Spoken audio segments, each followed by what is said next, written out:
കല്യാണം കഴിഞ്ഞതാ. കല്യാണം കഴിച്ചാലും പ്രണയിക്കാമല്ലോ. ഞങ്ങൾ ഗേൾസ് കൂടി ഉള്ള പരിപാടികളേ ഉള്ളൂ. വാലന്റൈൻസ് ഡേ സെലിബ്രേറ്റ് ചെയ്തിട്ടുണ്ടോ? ബർത്ത്ഡേ പോലും സെലിബ്രേറ്റ് ചെയ്യാറില്ല. ഗേൾഫ്രണ്ടിന് ഗായ് ഫ്രണ്ട്സ് ഉണ്ടാവുന്നതിന് പ്രശ്നമുണ്ടോ? പ്രശ്നമുണ്ട്. ഇനി അങ്ങോട്ട് സെലിബ്രേറ്റ് ചെയ്യാൻ താല്പര്യമില്ല.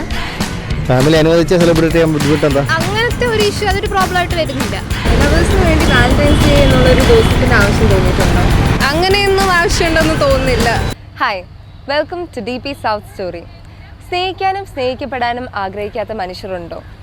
ഓരോ വാലന്റൈൻസ് ഡേയും ഒരു ഓർമ്മപ്പെടുത്തലാണ് that people should keep loving regardless of gender, caste, age and religion. പ്രണയത്തെ പറ്റിയും പ്രണയ ദിനത്തെയും പറ്റിയുള്ള ജനങ്ങളുടെ പെർസ്പെക്റ്റീവ് നമുക്കറിയാം. Let's go.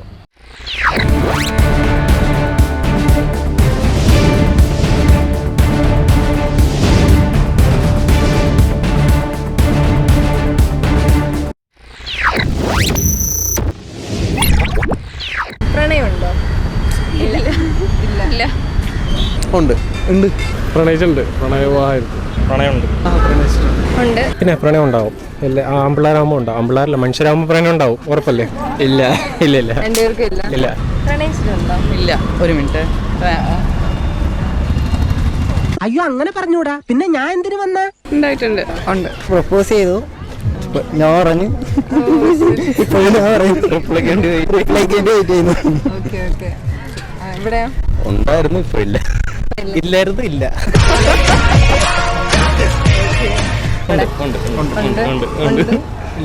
ഇല്ല. കല്യാണം കഴിഞ്ഞതാ.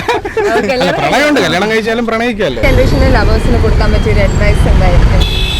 ട്രസ്റ്റ് ചെയ്യുക. ഒരു പ്രശ്നം വന്നു കഴിഞ്ഞാൽ അപ്പം ഇട്ടിട്ട് പോകുക എന്നുള്ളൊരു രീതി ഞാൻ കണ്ടിട്ടുണ്ട്. പക്ഷേ സംസാരിച്ചത് കുറച്ചുകൂടി സോൾവ് ആക്കാമെന്ന് എനിക്ക് തോന്നിയിട്ടുണ്ട്. ഈ ജനറേഷനിൽ ഉള്ള ലവേഴ്സിന് പ്രത്യേകിച്ച് നമ്മൾ അഡ്വൈസ് കൊടുക്കണമെന്നില്ല. അവരുടെ നമ്മൾ പഠിച്ചുകൊണ്ടിരിക്കുകയാണ്. സിൻസിയർ അല്ല കുറേ അധികം പേര്. സിൻസിയർ ആവണം. നോ ആക്സെപ്റ്റ് ചെയ്യാൻ പഠിക്കുക എന്നുള്ളത് അത് ഇപ്പോഴത്തെ ജനറേഷൻ അല്ല, നമ്മളും ഇൻക്ലൂഡ് നമ്മളും ഇനി വരുന്ന ജനറേഷനും ആരായാലും നമ്മൾക്ക് ഈ നോ ആക്സെപ്റ്റ് ചെയ്യാൻ പറ്റുന്നില്ല. അപ്പോൾ തന്നെ നമ്മൾ അതിനൊരു ടാഗ് വേർഡ് ഉപയോഗിച്ച് തേക്കുന്നു എന്നൊക്കെ പറഞ്ഞ് നമ്മൾ ചെയ്യും. അത് തേക്കലോ പറ്റിക്കലോ എന്താണെങ്കിലും അതൊരു നോ ആണ്. ആ no means no. Valentine's Day celebrate ചെയ്തിട്ടുണ്ടോ? മോസ്റ്റ്ലി ഞങ്ങൾ separate. I work in Mangalore and he's at Cochin. അതുകൊണ്ട് ഒരുമിച്ച് ഞങ്ങളെല്ലാം അങ്ങനത്തെ ഫംഗ്ഷൻ എല്ലാം എപ്പോൾ ഒരുമിച്ചുണ്ടോ അപ്പോൾ ഒരുമിച്ച് അപ്പോൾ ആഘോഷിക്കുകയാണ്. ഇല്ല, ഞാൻ തീർച്ചയായും ഞാൻ ബർത്ത്ഡേ പോലും സെലിബ്രേറ്റ് ചെയ്യാറില്ല. പിന്നെയാണ് വാലന്റൈൻസ് ഡേ. സൂപ്പർ. ഇല്ല, ഇതുവരെ ഇല്ല. സെലിബ്രേഷൻ ഒന്നും ചെയ്തിട്ടില്ല. ഇല്ല. ഞങ്ങൾ ഗേൾസ് കൂടി ഉള്ള പരിപാടികളേ ഉള്ളൂ. ഒരു പ്രാവശ്യം സെലിബ്രേറ്റ് ചെയ്തിട്ടുണ്ട്.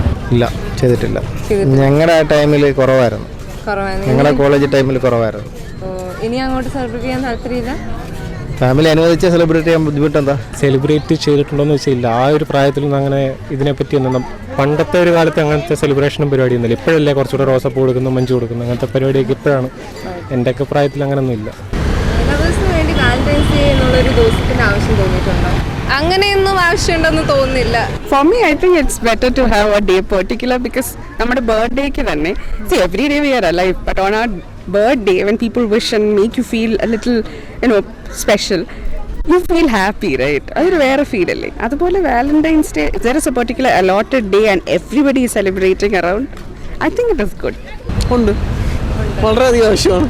അങ്ങനെ ഒരു ഡേ എപ്പോഴും പ്രണയിച്ചുകൊണ്ടിരിക്കുന്നുണ്ട്, ദാറ്റ്സ് ഫൈൻ. പക്ഷെ എന്നാലും അങ്ങനെ ഒരു ഡേ ഉള്ളതുകൊണ്ട് കുഴപ്പമൊന്നുമില്ല. കുറച്ചും കൂടി സെലിബ്രേറ്റ് ചെയ്യും അങ്ങനെ ഒരു പെർട്ടിക്കുലർ ഡേ. ആവശ്യമായിട്ട് തോന്നിയിട്ടില്ല. ഒരു ദിവസം അങ്ങനെ അതിന് വേണ്ടിയിട്ട് വേണമെന്ന് തോന്നിയിട്ടില്ല. പക്ഷേ അതിനൊരു റീസൺ ഉണ്ടല്ലോ. ആ റീസണിൽ നമ്മൾ ഭാഗമാവുന്നതിൽ തെറ്റില്ല. ഗേൾഫ്രണ്ടിന് ഗായ് ഫ്രണ്ട്സ് ഉണ്ടാവുന്നതിന് പ്രശ്നമുണ്ടോ? പ്രശ്നമുണ്ട്.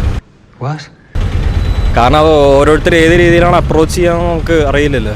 ചേച്ചിക്ക് ഒരാളെ ഇഷ്ടമാണ്, അപ്പം ആ ആൾക്ക് ഒരു 5-10 വയസ്സ് താന്നിട്ടാണെന്ന് വെച്ചോ, അങ്ങനെയാണെങ്കിൽ would you think that's a problem? അങ്ങനത്തെ ഒരു പ്രോബ്ലം അത് അല്ല, ലൈക്ക് അങ്ങനത്തെ ഒരു ഇഷ്യൂ അതൊരു പ്രോബ്ലം ആയിട്ട് വരുന്നില്ല. എൻ്റെ വൈബുമായിട്ട് മാച്ച് ആവുന്നതാണെന്നുണ്ടെങ്കിൽ ഓക്കെ ആയിരിക്കും, ഉറപ്പായിട്ടും. അങ്ങനെ ആൾക്കാർ ചെയ്യുന്നതുകൊണ്ട് കുഴപ്പമില്ല. പക്ഷെ ജനറലി ഞാൻ എൻ്റെ ഒരു സെയിം ഏജുള്ള ആളെയാണ് ഞാൻ പ്രിഫർ ചെയ്യുക. ഒരു 1-2 വയസ്സ് കൂടിയ കുറഞ്ഞിരിക്കുകയാണെങ്കിൽ അത് കുഴപ്പമില്ല. ആളുടെ ക്യാരക്ടറൊക്കെ നോക്കിയിട്ട് അക്സെപ്റ്റ് ചെയ്യാൻ പറ്റുമെന്ന് തോന്നുമെങ്കിൽ അക്സെപ്റ്റ് ചെയ്യും. ഇന്നത്തെയും അന്നത്തെയും കാലത്തിന് പ്രണയം തമ്മിൽ എന്തെങ്കിലും ഒരു ഡിഫറൻസ് തോന്നിയിട്ടുണ്ടോ? എന്തായാലും ഡിഫറെൻ്റ് ആണ്. പണ്ട് കുറേ കൂടെ ട്രസ്റ്റ് ആയിരുന്നു മെയിനായിട്ട് നോക്കുന്നത്. ഇപ്പം ഒരാളെ കണ്ടു കഴിഞ്ഞാൽ കുറച്ച് കഴിയുമ്പോൾ മറ്റൊരാൾ ആ ഒരു രീതിയിൽ. This is what the public has to say. നിങ്ങളുടെ ഒപ്പീനിയൻ താഴെ കമന്റ് ചെയ്യുക. So stay tuned. This is Pooja signing off. Happy Valentine's Day. Happy Valentine's Day.